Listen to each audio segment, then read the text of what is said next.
Hello, everyone. Welcome to the News Browse News broadcast.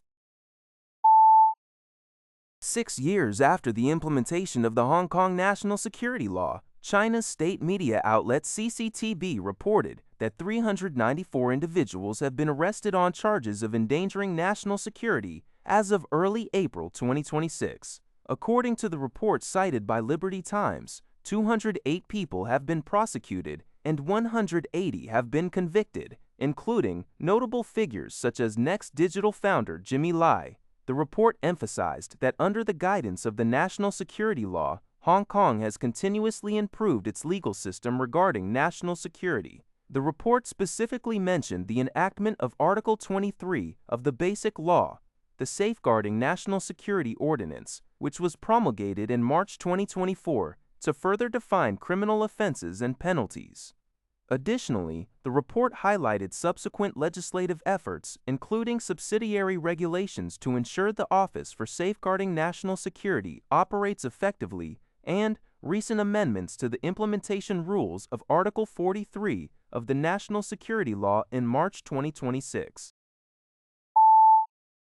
According to Yonhap News Agency, Kim Young-hwan, the outgoing governor of North Chungcheong Province in South Korea, was subjected to a raid by the Corruption Investigation Office for high-ranking officials on Tuesday.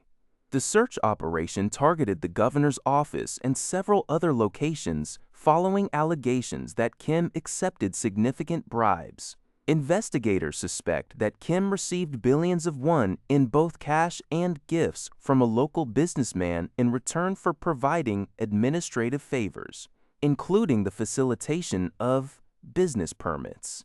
The raid took place on the final day of Kim's tenure, as he prepared to step down following his defeat in the June 3 local elections.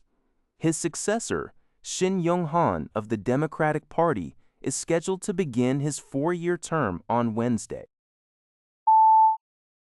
According to a report by the Epoch Times, South Korean Defense Minister An Kyu-bak and Japanese Defense Minister Shinjiro Koizumi held a bilateral meeting in Seoul on June 28th. The two sides agreed to deepen cooperation in advanced fields, including defense equipment, technology, and artificial intelligence, AI. This meeting marks the first time in 23 years that defense ministers from both nations have exchanged mutual visits within a single year, highlighting a significant stabilization and acceleration of future-oriented security collaboration between Seoul and Tokyo. During the talks, both ministers highly praised the recent resumption of the Joint Search and Rescue Exercise, SAREX, which had been suspended for 9 years. They also agreed to expand exchanges between their respective military aerobatic teams.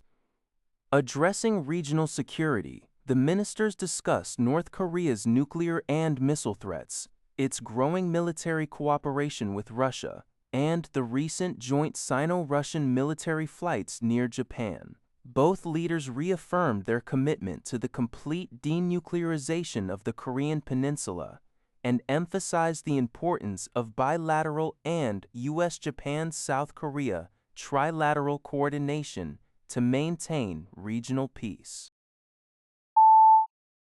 A new report from the Citizens Alliance for North Korean Human Rights and Data Desk reveals that commercial vessel activity at North Korea's 5 major ports has surged 5-fold since 2019.